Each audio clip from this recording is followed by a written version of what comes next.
Daredevil season 2 just ended. Let's talk about it. Cause I got some things I gotta get out of my chest. We're gonna start off with the cons. If I remember correctly, it's episode 7.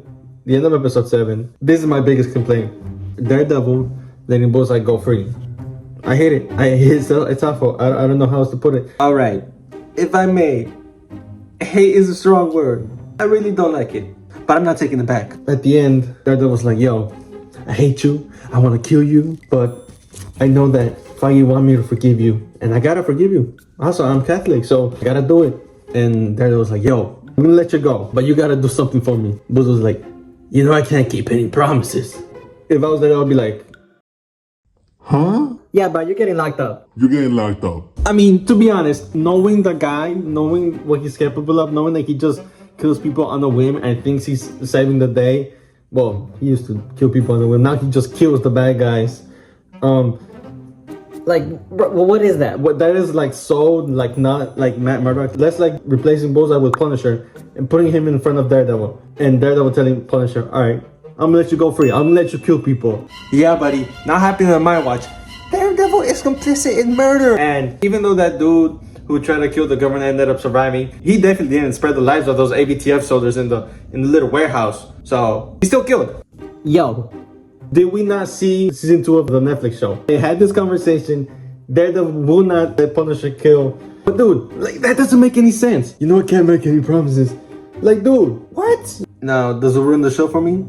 No, it doesn't. But it certainly does enough damage to both Matt Murdock and Daredevil as a character that I can't help but like knock it down a couple of pegs. You know what I'm saying? Also, speaking of Bullseye, when he killed those people, that Bullseye clone and those other AVTF agents that were in that little warehouse, I'm wondering, why did Bullseye dip? You probably take on all of those guys. Alright, editor's note. I looked back at the footage. He would have definitely gotten injured. So, okay, it would have been justifiable for him to leave. My question is, why didn't he come back? That's my point. Why didn't he come back and try to kill everybody else later down the line when the Capitol was being invaded? He was trying to hurt Fisk, yeah, but Buck stepped in the way. Bullseye didn't try to kill him still. Like, he just like, I'm leaving. Alright, see you on season 3. Like, do you see what I'm getting at? Like, was he even actually trying to kill Fisk? Because when he shot at Buck, it like hit like his stomach. So was that a warning shot? Was that meant to be a warning shot? Or like why did he just leave? Speaking of Buck, is he even alive? Like, and this is actually a problem that I had with the last episode. The last episode really is the one that gave me the most trouble. Because at a certain point, once a Daredevil and like Fisk have this sort of one-on-one where they're like, yo, we both lose. Let's just go our own separate ways or whatever. It just flashes forward into the future. And like apparently everything's all as well with Matt and Karen. That's the problem though. I would have loved to have seen more of like what was going on after, like following the aftermath of Fisk like getting booted. Instead, it just becomes like set up for season 3. Like, see you next year. Which is why actually leads me to declare we need more episodes. We definitely need more episodes. We need more episodes. We need more episodes. The people need them. The show would really benefit from giving the show more time to breathe, because I felt this especially in the last episode. Like, it was just some things going from one moment to the next. Like, I didn't really get any time to breathe with the characters. I mean, sometimes you did, but like, oh my goodness, it was like this needs more time. I need more time with the show and with these characters. Back to what I was referring to. Fisk. After Fisk stops being mayor, he just goes into exile, which I don't really like. More so in execution and how it redefines Fisk's place in the show. I mean, it was either jail, which we know he's gonna get out of it at some point, or he gets killed, which they're not gonna kill him. The habit of getting arrested, going to jail, breaking out of jail, putting himself back up, getting arrested, that sort of thing, it's getting repetitive. Which I know that the show admitted, like the never-ending cycle, the feud, the sort of trajectory between these two characters. I mean, not only did they admit, but it also sort of embraced and repeated some of the same sort of plot points from the previous seasons, most notably in episode 6, of Born Again Season 2, where after Daredevil defeats Kingpin with this really mean knee to the face, Kingpin's just lying there and he says something like, "Arrest me. You cannot. Kill me. Huh. You will not." You realize that the more that they do it, the more predictable it becomes. Especially now that the show brought it up. So because of that, they sort of shot themselves in the foot. If they were to sort of retread some of the same paths from the previous seasons in the following seasons, then it's gonna come across as unoriginal. And when it becomes predictable, it becomes boring. So what they have to do now is make it different enough that it's interesting and sort of reinvents the wheel. And that's a little bit tricky. That's a little bit tricky now. As a result, that actually leaves Kingpin in a weird limbo between being useful to the story while potentially repeating some of the same plot points, or just being flat out useless to the story. I said it was getting repetitive. Fortunately, where it differs this time around is that the show left Kingpin in a place where he's at rock bottom at this point. It's probably not going to get much worse for Fisk. He can only go up from here, but the city hates him. The city rejected him. I hate you. Yo, we got a new shirt now, Spider-Man, because he's gonna be a brand new day, right, guys? Comment on below if you think Spider-Man's gonna be a brand new day. Fingers crossed. Anyways, we're just gonna be rolling them out. I'm just gonna be changing new shirts, one shirt, then another, then another, then another. Who knows what shirt I got on next? What was I saying? One sort of justification that I heard going around for as to why Fisk got away scot-free was because he was probably working with the government in some shady business deal. So like, the only way they could sort of go away scot-free was if they exiled Fisk. Because if they exiled Fisk, then it wouldn't be brought up in court that Fisk himself did some shady business with the government. And therefore the government wouldn't get involved. Therefore the government wouldn't get in trouble. Besides, another thing that could have justified Fisk's argument for walking away scot-free, I mean, even though he slaughtered that amount of people, they were still trying to go after him. Maybe hurt him. No, definitely hurt him. Maybe kill him, even? But come on, let's be honest. Nobody's gonna kill Kingpin, bro. So, basically what I'm getting at is that there is a valid reason for Fisk getting away with it. Even though the show didn't include it for some reason. Why they didn't do it, I don't know. Either ways, who knows what Fisk ends up doing? He might just wander around like some sort of nomad. He might work with the government, or he might just work behind the scenes. Who knows?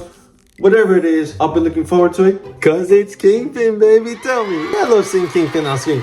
You like seeing Kingpin? Yo, you in the back. You like seeing Kingpin? Yeah, raise your hand. Raise your hand up high. Don't be shy. But I just hope his role is not as prevalent and makes room for other villains. Please, Marvel, give us more villains than just Kingpin. I know they're out there. Peep the new shirt. More shirts to come. And ladies and gentlemen, that does it for our cons for Daredevil Born Again Season 2. It literally just gets better from here. The action is more intense. The action is certainly a highlight from the show. And you know what? I'm gonna say, the action from these past 2 seasons of Born Again are better than the Netflix show. I said it. What are you gonna do about it? The suit! Let me tell you about the suit. Guys, this is the best it's gotten. It has the double D's. Do you know how long I've been waiting for this? It's all black. Every suit looks good in black. We get some more red peeking through as the show progresses. Like, it's shot, dude. It's like this suit was made for this show. Like, it just works so well. It glistens in the lighting. It's perfect. Literally, everything. It's no notes. 10 out of 10. 10 out of 10. Daredevil is Daredevil all the way through the show. We don't have to wait till the 6th episode for Matt Murdock to serve up as Daredevil again. Matt Murdock is Daredevil full time. He's not quitting being Daredevil. He's not quitting being Matt Murdock. Both Daredevil and Matt Murdock are in sync. We get some more court drama stuff. We get more character development. We get some beautiful cinematography. I want to see more of Heather's muse. If I may, for just a minute. It's a shame that Daniel had to go. He was going on me. I bet as much as he grew on you guys. So it was really sad to see him go. But it's Daredevil. These people die. Somebody had to go. In memory of Daniel Blake. In memory of Daniel Blake. We won't forget you, buddy. But alas, we get everything. We are spoiled right now. We are spoiled right now. Do you realize that? The show's just that good that I don't even know what order I want to rank these episodes in. That's how good it is. I will tell you this though. My least favorite episode is definitely episode 8. But my favorite episode is definitely episode 4. Episode 4 is perfect. Literally perfect. Everything about it, from the beginning to the middle to the end. Daredevil fighting Bullseye. Bullseye in the diner scene. Matt going to church. Matt dressing up as an AVTF officer. Bullseye killing Vanessa. The boxing match. Literally everything. It was a perfect episode. Like everything about Daredevil. Like, if there was sort of just one episode that sort of encompassed everything that I want out of a Daredevil episode, it's this one. It's this one. That one contained like all of the beats that every Daredevil episode could hit. Everything is perfect. It is the most memorable episode. I remember literally everything about it from beginning to end. Definitely the greatest episode from again season 2. And it might honestly be one of the greatest episodes from all of Daredevil, including the Netflix show. It's just that good. It's just that good. We won. We're doing so good. When it comes to ranking this season on a scale from 0 to 10, I'm gonna give it an 8 out of 10. 8 out of 10. Might have been a 10 out of 10, but they decided to do all those things that we talked about before. It could have been a 10 out of 10. We're this close. We're this close. It's great. It's great. I don't know where it fits into the other Netflix seasons and Born Again. I mean, I did just watch Born Again season 1 just so I could really see if it was as bad as people were saying it was. I mean, I remember seeing all the reviews. Not one review said how good it was, at least from the ones that I saw. It's actually pretty good, I'm not gonna lie. However, I cannot in good conscience re-rank Born Again season 1, given how I know what direction Born Again season 2 was headed in. Born Again season 1 and Born Again season 2 kind of feel like one full season, in a way. With how season 1 ended in a cliffhanger and season 2 picked up where they left off. Don't get me wrong, some of the problems that I had with the show the year before I still have to this day. But upon watching season 2, they feel more like nitpicks now, because with this new creative vision, they totally redeemed themselves. So when I watched season 1, I was like, oh, look, there's Buck. There's Daniel before he died. I'm sorry. Cut the cameras. There's Sherry. There's Vanessa. There's Karen as she should be. Oh, more Bullseye, more Bullseye. Like, you know what I'm saying? I'm like automatically more fond of these side characters. Even though I know that they got like the most bare bones of like a personality. As Frankenstein as a show was, the hybrid of the original 6 creative episodes and some reshoots on top of 3 of the new episodes actually blended quite well together. They meshed quite well. I mean, if you followed the show, if you were a fan of the show, you followed the leaks, you followed how the original creative team was going in a direction that's completely deviated from the original show, then you could be able to tell what moments were sort of reset, and every now and then you hear a couple of ADR lines here and there. But other than that, like, me personally, it didn't feel, I mean, yeah, it was obviously quite different from the Netflix show, but it honestly like didn't feel too jarring. Episode 5 of season 1 still felt a little bit like a filler episode. It just put a hold on the sort of progress of the whole show. And I will say this, season 1 was kind of a slow burn for sure, but once we got to episode 6, it definitely picked up the pace. In fact, I believe episode 6 from season 1 might actually be my favorite episode, to be frank. Can I be frank with you guys? It did have some good stuff. Even though much of what the original show had was kept, what was kept was still rather good, I'm not gonna lie, particularly the core drama and the Punisher stuff. It does make one wonder what could have been had the original team never decided to do the harm that they did. I feel it does more harm thinking about what could have been instead of what we got. Even though there's a chance, what we could have gotten could have been better. And especially when you factor in how the original show wanted to recast Vanessa, wanted to get rid of Foggy, wanted to get rid of Vanessa, wanted to make Daredevil more of a core drama. The underlying vision for that show, for the original show, is still sort of embedded deep in the DNA of Born Again season 1. So at times, you could sort of see how like the show was trying to put itself in the box and sort of trying to conform itself to the original vision of the show, by sort of trying to adapt the version of Daredevil Born Again should have been.